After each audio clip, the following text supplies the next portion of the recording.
Hello. Um, this is a story about how I quit Amazon. Um, I guess we'll get right into it. So, about 5 years ago, I started a job at a company, Amazon, with hopes of moving up and growing with the company. And about 2 years in, I landed a role as a manager at Amazon. And for a moment there in the beginning, it felt like I made it, like everything was right. Things were starting to change. For a moment there, that's what I thought. Because coming out of like the family restaurants, I've always worked like 70 to 80 hours a week. And so, right after college, landing that job at Amazon, working only 40 hours a week and a pretty good salary just coming out of college with like health benefits and other benefits, it felt like things were finally changing because just transitioning from those long hours at the restaurants, it felt like things were moving in a right direction. And so about a year into the manager role, the vibes started to change, like the culture started to change, and that also affected like things within myself as a person. And there were a few indicators that I noticed were changing and that were affecting me as like a person as a whole. And the first thing I noticed was that I was not looking forward to going to work anymore. And on my days off, I would worry about how I'm going to tackle like the things I would have to do at work, and just like obsessing over just random things, like random work things, and not wanting to go to work. And I guess just like a lot of like, they call it rumination, but something like that. And I started having anxiety about work, and it started affecting my personal life.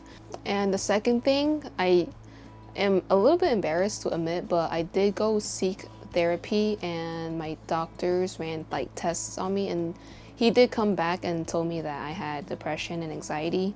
And it was kind of, hearing that, I felt relieving in a sense, because I'm like, this is not normal for me. Like, what is this? And it was hard navigating that, but quitting Amazon, all that just like instantly, well, not instantly disappeared, but like a lot of it is work induced, and a lot of it just kind of disappeared the moment I left. It's kind of magical. And number three was kind of tied into number two, the fact that I kind of lost my personality. I am usually like smiley, bubbly at work, but I noticed that I started becoming more withdrawn in the meetings, on the floor, just in general. And that kind of carried over to my personal life, which made me not talk and hang out with my friends. So very withdrawn and just not fun, because you become more quiet and people around you start noticing, and then you don't contribute at all to the meetings or anything. So in the beginning, I thought this was just temporary and that maybe it was my hormones. And so I kind of ignored it and just went on like, weekend trips, and hopefully that would solve the issue. And so when that didn't work, I knew like maybe this isn't going to work for me. Like maybe the company is not the right fit for me. And during that time, I was going through some depression and some anxiety. And so I didn't have that kind of like self-confidence to look for other jobs and to interview for other jobs. And so I stayed at the company for like maybe almost another year. And it took me months to contemplate actually leaving. And when I actually decided to leave, the economy went into a recession. Like, the timing couldn't have been any better. And I think sometimes like you think the world is against you, but really, maybe it is. It seems like everyone who left Amazon had something lined up.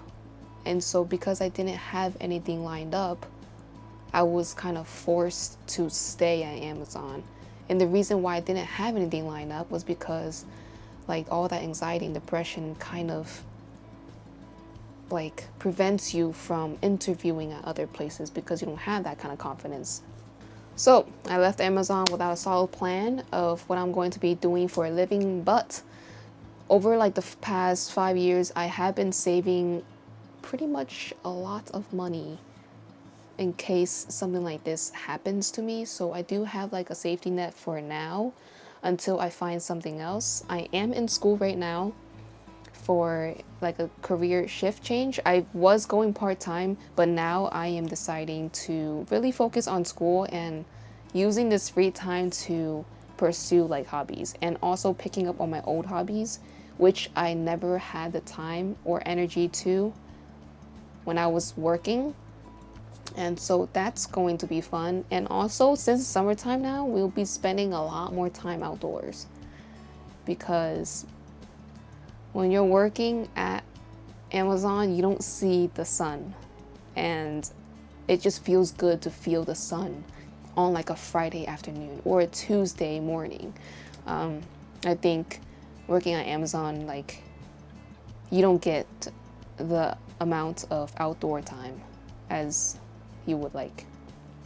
And also, a lot of people don't mention this, but the decompression period or the recovery period, especially for your mental health after leaving a company, you need to give yourself some time to decompress, because jumping straight into another job right after leaving a job that gave you a lot of stress and anxiety, you need to give yourself some time to decompress and find yourself again before you jump into another job. I think this kind of goes the same with like relationships, where if you break up with someone, you should give yourself some time before you jump into another relationship. And that kind of goes with work. I think I am being a little bit repetitive right now, but you know, like, hopefully you guys understand. But if nobody watches this, this could be like my documentary. I'm just documenting the process of quitting and being unemployed.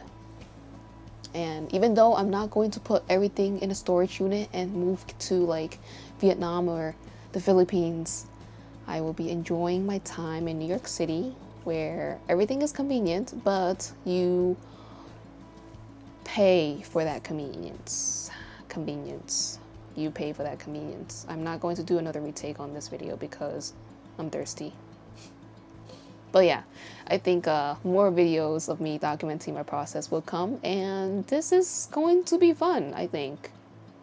Sometimes you just gotta convince yourself that better things are up ahead, and I think better things are up ahead. And if you find yourself in a rut like me, if you have not quit your job because you don't have a safety net to fall back on, or if you're not like in a situation that you can quit, maybe you, I guess, like, try to find another job before you leave, or try to find something you like to do. I know it's kind of hard to say that, because when you're down, you feel like nothing is fun, and you feel like life is not like worth it, or life is